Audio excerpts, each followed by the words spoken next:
Donc on va commencer par en fait un cadre des références. Donc je vais vous parler d'une réalisation concrète de plurilinguisme et d'intercompréhension du côté français. Donc quel cadre de référence est-ce qu'on va utiliser? Donc déjà pour un enseignement traditionnel de langue qui se caractérise par une approche singulière, c'est-à-dire que l'enseignement va être cloisonné, on se base sur le CECR, c'est-à-dire le cadre européen de référence. Il a été conçu dans l'objectif de fournir une base transparente pour la création des programmes et des curriculums en Europe. L'intercompréhension, qui fait partie des approches plurielles, se base sur le CARAP, c'est-à-dire le cadre de référence pour les approches plurielles. Il a été élaboré de 2004 à 2007, notamment par Michel Candelier et son équipe. L'évolution de la didactique ces dernières 30 années ont fait qu'il y a eu une nécessité de créer un outil de référence, d'où la création du CARAP. Les approches plurielles des langues et des cultures sont des approches qui mettent en avant des pratiques d'enseignement et d'apprentissage variées et qui impliquent plusieurs variétés linguistiques et culturelles. C'est le cas de l'intercompréhension. Le CECR reste centré sur des approches qui envisagent les langues comme indépendantes les unes des autres.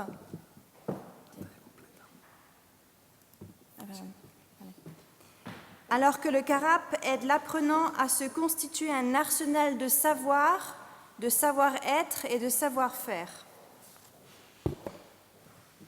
Donc le CARAP, comme vous le voyez, a été élaboré par Michel Candelier et toutes les autres personnes qui travaillaient avec lui, est en fait une catégorisation des compétences plurielles.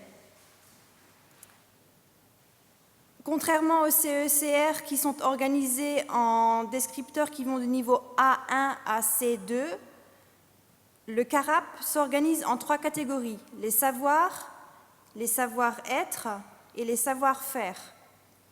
Ils sont disponibles sur le site du CARAP en version française, espagnole, anglaise et allemande pour le moment. Le site du CARAP propose aussi du matériel pédagogique, des ressources en lien avec le plurilinguisme. Donc voici un aperçu en fait de ce qu'on peut avoir sur le site du CARAP, avec la structure en 3 catégories. En vert, les savoirs, en orange, les savoir-être, en bleu, les savoir-faire.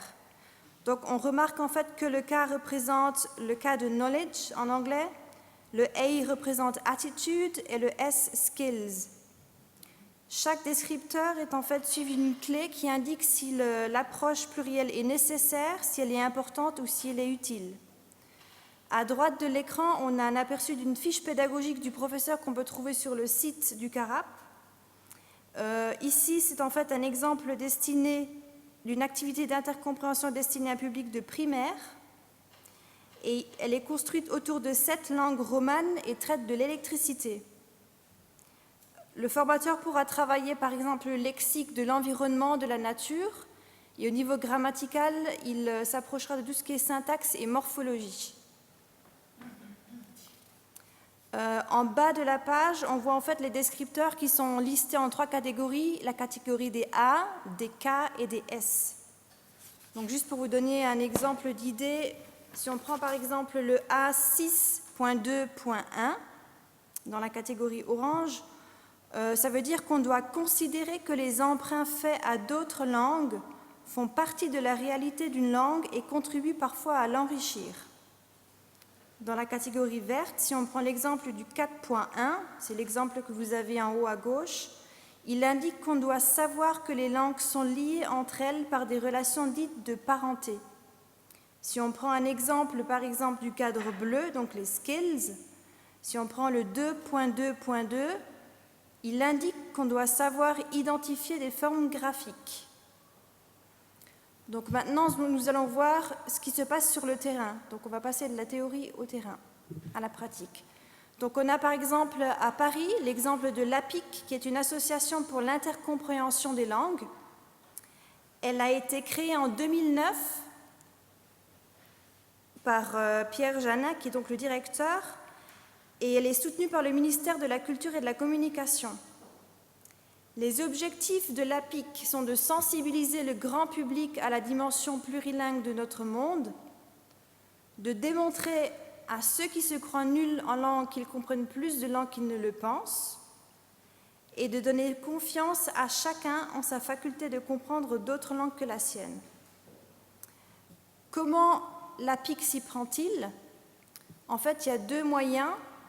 Il propose des ateliers de démonstration qui sont gratuites. Donc, c'est généralement un atelier qui dure 2 heures. Le cours est dispensé à environ 15 personnes. Et il se base sur des textes courts, authentiques et en général des articles de presse. L'autre possibilité, c'est de faire des ateliers d'initiation à tout public. On a la possibilité d'avoir 4 séances ou 8 séances. Et en général, ce sont des sessions d'1h30, soit pour débutants, soit pour des personnes, un public confirmé. Il y a une progression, donc on introduit d'abord de la compréhension écrite. Petit à petit, on passe à de la compréhension orale. Et une fois que les deux sont bien assis, on se met en place une interaction avec des natifs de langue romane. Donc, par exemple, quelques interventions de l'APIC qui ont eu lieu dans les années passées. Si je prends un exemple récent, par exemple, du 26 septembre 2015, à l'occasion du 6e Forum des langues du monde, l'APIC a offert une conférence atelier de découverte au Cotopo, qui est une café à Lyon. Le 28 mars 2015, il y a eu une session de découverte gratuite à la bibliothèque de Saint-Éloi à Paris. Et par exemple, en juin 2014, il y a eu une session de découverte à l'école doctorale de l'Université de Franche-Comté à Besançon. Donc on voit que les lieux sont variés. Tout ceci montre en fait que le but est vraiment de faire un transfert de la recherche et de le mettre à disposition de la société. Un autre exemple, par exemple, débouchant sur la formation à un niveau civique, est proposé par l'organisation Monde Parallèle, qui est également une association et qui se base à Marseille. Elle est financée par la région PACA et par la Délégation générale à la langue française et aux langues de France.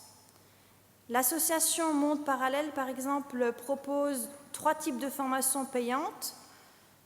Une pour les jeunes, une autre formation pour tout public, qui est en fait généralement un pack de 40 heures, et une autre est une formation intercompréhension pour les professionnels en entreprise. Enfin, l'association Monde Parallèle présente également des sessions d'animation qui sont gratuites lors d'événements tels que le Festival du livre de la Canebière ou la Journée européenne des langues en septembre. Donc voilà, nous avons fait un rapide tour d'horizon de ce qui se fait en France du côté de l'intercompréhension au niveau du citoyen. Merci, Estela. Crec que per un estudiant de màster en pràctiques, a fer aquesta breu presentació mereix un aplaudiment per part de tots nosaltres, almenys.